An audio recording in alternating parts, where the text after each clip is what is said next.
A fish called Wanda. That's right, folks. I have been waiting for the right time to dive in and talk about the pythons forever, just because that is just a topic I could go endlessly on about. I really adore them. I love so much of them. And it's got one of my favorite pythons in this movie, Michael Palin, but that's not the important thing here.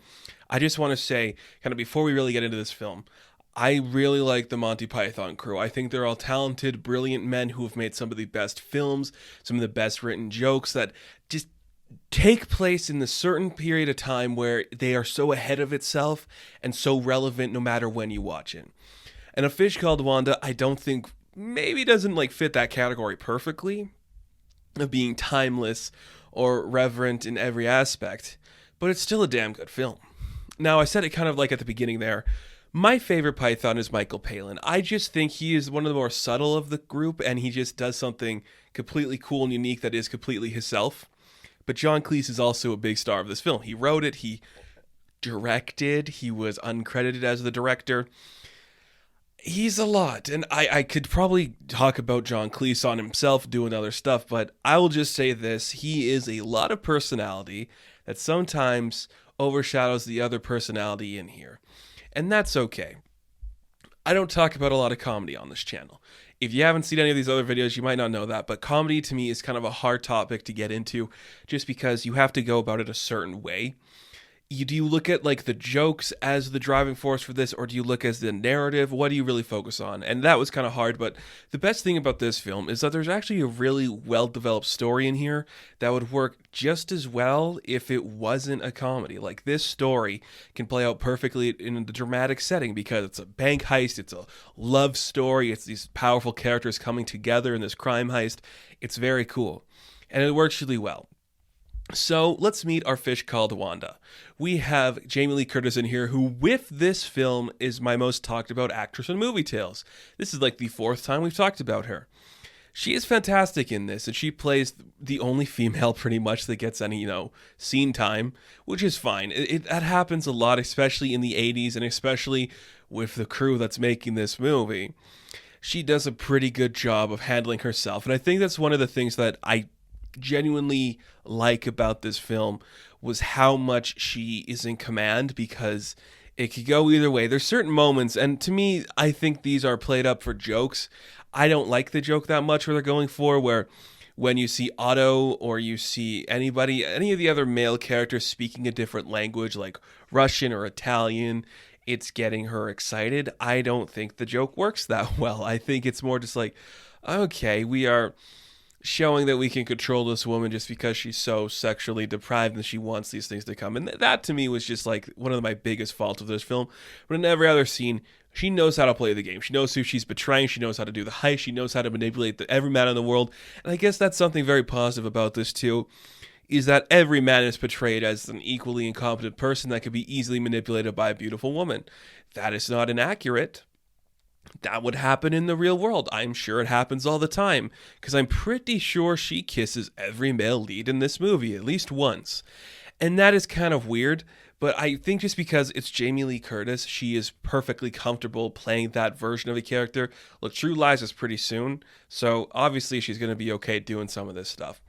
I think it's pretty cool. And I do like this role for her. She gets a lot of great moments, a lot of great fun. If you can look past like the overtly sexual stuff that is just inherent with this time period in these characters, she does a pretty good job. She's probably the smartest one of them all.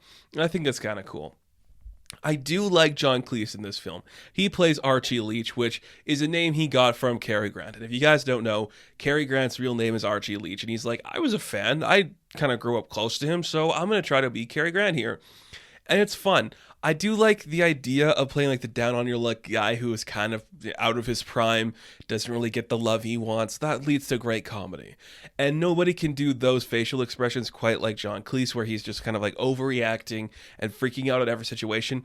He's good at like the stoic manic nature of everything, where he's calm, perplexed, but breaking down internally, and he does a fantastic job of doing that here.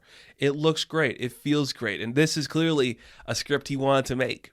where it's just like he so perfectly knows the actors he's got working with him, where he can just commit to the bit perfectly. And the scene when he's trying to hide Jamie Lee Curtis when his wife and daughter get back, it's brilliant. It's intense, where he's just freaking out at every turn. That stuff is hilarious, and it works so well. And I love the ending when he just realizes, oh, my marriage is over. Okay, screw everybody. I'm going to take the money and run. That's just perfectly this character, where it's like he finally realized he was unhappy when he found the thing that made him happy. That's cool. And that works for comedy, where you're just setting up this storyline, and I do like where that goes. But like I said too, I don't know why I keep harping on this thing, but Michael Palin, he's just my guy. He is just the subtle, quiet one who gets the job done. He'll play the supporting character in this, and he does a great job. So he plays Ken. Ken has a stutter. It is kind of outdated, and I think it doesn't work well, just because making jokes about the stutter, I get we're not supposed to like Otto, and he's kind of like the only one that makes the jokes about it. It's kind of annoying.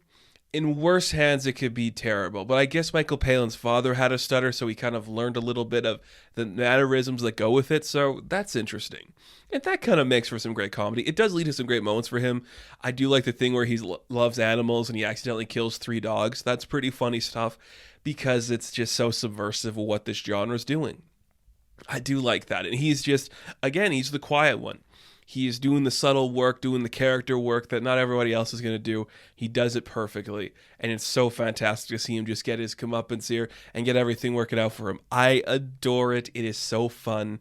I don't know if I have like a favorite moment when it comes to Ken, just because it's just so intense and cool. It's just fun, and he's just quiet like that. But when you have the quiet guy and the stoic guy, you have to have the one who's over the top, and that is where Kevin Kline comes in. Now, I have never been the biggest Kevin Kline fan. I can't even tell you how many times I've seen a Kevin Kline film. It's a select number. I'm sure we'll come back to it on this channel at some point. He is on a whole other level here.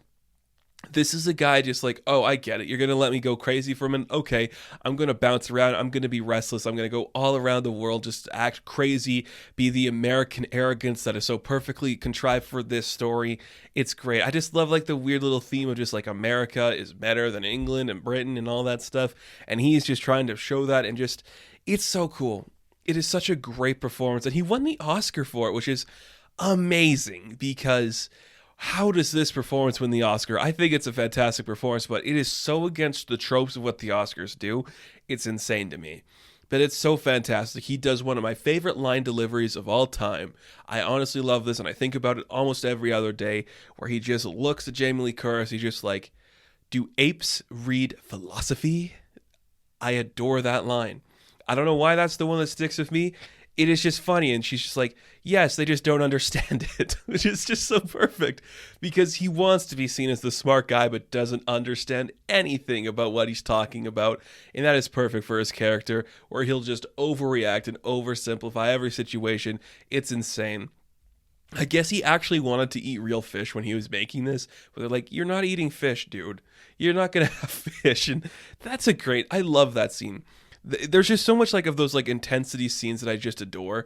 Like when you see John Cleese actually like eating the necklace, like that would suck to actually have to like keep that in your mouth for that scene. That would be weird, and that's creepy. But like the scene where you see Michael Palin is tied up, and you see that Otto comes in and he's shoving like the fries, or the chips I should say, into Ken's nostrils and then the pear into his mouth. I couldn't even imagine having to do that. Even as an actor, like that is just, I'd hate to have to experience that, because that's a lot of shit going on you and going in you. I don't like it. That sounds very weird and gross, and it's not for me. I do like the end though, when Otto kind of gets ran over with like the cement roller. That is very funny. And our characters escape in classic fashion, just head on a plane and get out of there. And you know what else I noticed this time watching it for this video? Stephen Fry's in here. I have never noticed that before, but he's at the airport in that scene. I'm like, oh, that's awesome. What a really nice, just small thing. Is that his first like major studio role? I'm not too familiar with Stephen Fry's work, but that's just like a small little cameo for him. That's kind of fun. I do like that. This film is very interesting. I think the storyline is great. The heist stuff is great.